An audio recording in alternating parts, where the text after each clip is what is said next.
폐차장에 전기차 한 대가 들어옵니다. 예전 같으면 그냥 고철로 처리됐을 겁니다. 그런데 지금은 다릅니다. 저 배터리 안에 들어있는 리튬, 니켈, 코발트, 광산에서 캐면 톤당 수천만 원짜리 희소 금속들입니다. 대한상공회의소에 따르면 2045년이면 폐배터리에서만 황산니켈 9만 8천 톤을 회수할 수 있다고 합니다. 현재 수입량의 13배에 달하는 양입니다. 여러분, 석유 한 방울 안 나는 나라에 유전이 생긴다면 믿으시겠습니까? 대한민국에 무슨 일이 벌어지고 있는 걸까요? 오늘 영상에서는 세 가지를 다뤄보겠습니다. 첫째, 2026년부터 왜 폐배터리가 쏟아지기 시작하는지. 둘째, 한국 기업들이 어떻게 95% 이상의 회수율로 세계 최고 기술력을 확보했는지. 셋째, 이게 우리나라 경제와 여러분의 투자에 어떤 의미가 있는지. 이 영상 하나면 폐배터리가 왜 새로운 유전인지, 그리고 대한민국이 자원 빈국에서 자원 순환 강국으로 어떻게 탈바꿈하고 있는지 완벽하게 이해하실 수 있을 겁니다. 그럼 바로 시작하겠습니다. 구독과 좋아요 부탁드립니다. 경제 공부, 저와 함께하면 좋겠습니다. 먼저 왜 하필 2026년인지부터 짚어보겠습니다. 전기차 배터리의 평균 수명은 8년에서 15년 정도입니다. 그런데 우리나라에서 전기차가 본격적으로 보급되기 시작한 게 언제일까요? 바로 2010년대 후반입니다. 그때 팔린 1세대 전기차들이 이제 슬슬 배터리 교체 시기에 접어들고 있는 거예요. 동시에 초기 전기차들의 폐차 시점도 맞물리고 있습니다. 에너지경제연구원 자료에 따르면 국내 전기차 폐배터리 배출량이 2021년에는 440개에 불과했습니다. 그런데 2025년에는 약 8,000개, 2029년에는 약 7만 9천 개로 급증할 전망입니다. 8년 만에 180배가 늘어나는 겁니다. 이걸 업계에서는 폐배터리 쓰나미라고 부릅니다. 그런데 여기서 중요한 건 이 쓰나미가 재앙이 아니라는 점입니다. 왜 그럴까요? 폐배터리 안에는 리튬, 니켈, 코발트, 망간 같은 희소 금속들이 들어 있습니다. 이게 바로 새 배터리를 만드는 핵심 원료입니다. 쉽게 비유하자면 이렇습니다. 금광에서 금을 캐려면 산을 파헤치고 엄청난 물과 에너지를 써야 합니다. 그런데 누군가 금반지를 버렸는데 그 반지를 녹이면 거의 똑같은 금을 얻을 수 있는 거예요.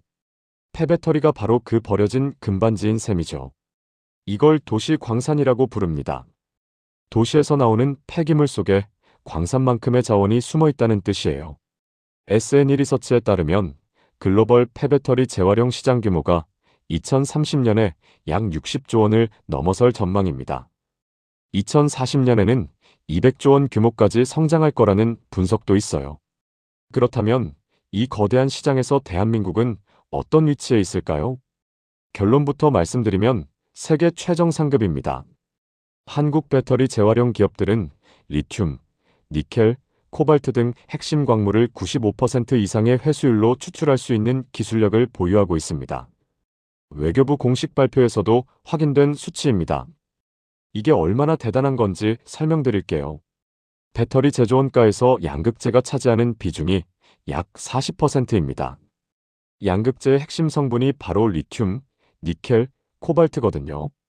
95% 이상 회수한다는 건 사실상 새 원료와 거의 동일한 품질의 재생 원료를 만들어낸다는 뜻이에요. 기술적으로 어떻게 가능한 걸까요? 핵심은 습식 재련이라는 공정입니다. 쉽게 설명하면 이렇습니다. 폐배터리를 분해해서 가루로 만든 다음 특수한 산성용액에 녹입니다. 그러면 금속들이 이온 형태로 녹아나오거든요. 이걸 화학적 특성에 따라 하나씩 분리해서 추출하는 겁니다. 마치 소금물에서 소금만 골라내는 것처럼요. 다만 훨씬 더 정밀하고 복잡한 과정이죠. 유니스트 연구진은 최근 니켈과 코발트를 99% 초고순도, 95% 이상 회수율로 추출하는 혁신 기술을 개발했습니다. 성일하이텍, 에코프로 같은 국내 기업들도 이 수준의 기술력을 상용화하고 있어요. 2026년부터 폐배터리가 쏟아지기 시작합니다. 그리고 한국 기업들은 이걸 95% 이상 회수해서 새 배터리 원료로 만들 수 있는 세계 최고 기술력을 가지고 있습니다. 그런데 이게 왜 중요할까요? 단순히 돈이 되기 때문만은 아닙니다. 여기서 진짜 핵심이 나옵니다. 바로 공급망 안보 문제입니다. 대한민국 배터리 산업의 가장 큰 약점이 뭔지 아시나요? 핵심 광물의 대부분을 수입에 의존한다는 겁니다. 특히 중국 의존도가 심각하죠. 리튬, 니켈, 코발트 같은 배터리 핵심 소재의 90% 이상을 해외에서 들여오고 있어요. 만약 국제 정세가 흔들리거나 특정 국가가 수출을 막아버리면 어떻게 될까요? 우리나라 자동차 산업, 배터리 산업 전체가 마비될 수 있습니다. 실제로 미국과 유럽은 이미 움직이고 있습니다. 미국의 인플레이션 감축법, 유럽의 핵심 원자재법, 이 법들의 공통점이 뭘까요? 중국산 원자재 의존도를 낮추고 자국 내에서 또는 우방국에서 핵심 광물을 조달하라는 거예요. 이런 상황에서 폐배터리 재활용은 단순한 환경 사업이 아닙니다. 국가 생존의 문제입니다. 대한상공회의소 분석을 다시 보겠습니다. 2045년에 폐배터리 재활용을 통해 회수할 수 있는 양이 얼마나 되냐면요. 수산화리튬 2만 톤, 황산니켈 9만 8천 톤, 황산코발트 2만 2천 톤, 황산망간 2만 1천 톤입니다. 이게 현재 수입량 대비 얼마나 되는지 아시나요? 황산망간은 41배, 황산코발트는 25배, 황산니켈은 13배에 해당하는 양이에요. 다시 말해서 폐배터리만 잘 활용해도 핵심 광물의 상당 부분을 자급자족할 수 있다는 겁니다. 중국에 끌려다니지 않아도 되는 거예요. 이게 바로 석유 한 방울 안 나는 나라에 유전이 생긴다는 말의 진짜 의미입니다. 여기서 끝이 아닙니다. 글로벌 규제 환경도 한국에 유리하게 돌아가고 있어요. 유럽연합이 추진하는 배터리 규제를 보겠습니다. 이유는 2031년부터 새 배터리를 만들 때 재활용 원료를 일정 비율 이상 반드시 사용하도록 의무화합니다. 코발트 16%, 리튬 6%, 니켈 6%가 초기 기준입니다. 이 비율은 계속 올라갈 예정이며 더 중요한 건 배터리 여권 제도입니다. 2027년 2월 18일부터 유럽에서 판매되는 EKWH 이상의 모든 배터리에 배터리 여권을 부착해야 합니다. 배터리 여권이 뭐냐면요. 배터리의 모든 이력을 디지털로 기록한 일종의 신분증이에요. 원료가 어디서 왔는지, 재생 원료가 얼마나 들어갔는지, 탄소는 얼마나 배출됐는지, 이 모든 정보가 실시간으로 추적됩니다. 왜 이런 규제가 한국에 유리할까요? 첫째, 한국 기업들은 이미 95% 이상 회수율의 재활용 기술을 가지고 있습니다. 재생원료 의무 사용 규정을 쉽게 충족할 수 있어요. 둘째, 폐배터리에서 회수한 재생원료는 출처가 명확합니다. 아프리카 광산에서 아동노동으로 캔 코발트와 달리 공급망 실사 기준을 완벽하게 통과할 수 있죠. 셋째, 탄소 배출량입니다.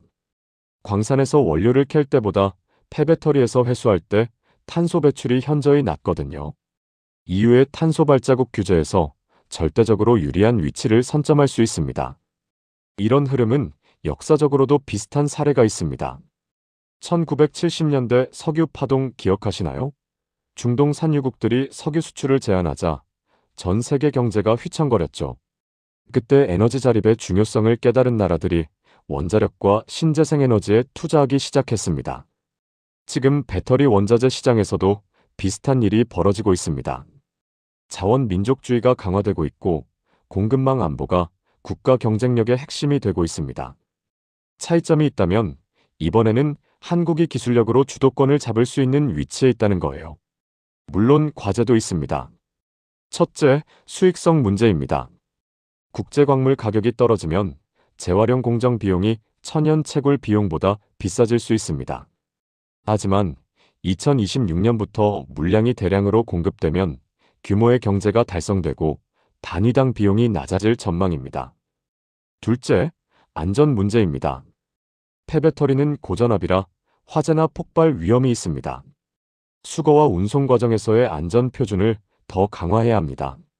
정부도 이 점을 인식하고 있어요. 사용 후 배터리 산업 육성을 위한 통합법을 제정 중이고 2027년에는 배터리 이력관리 통합 포털도 개설될 예정입니다.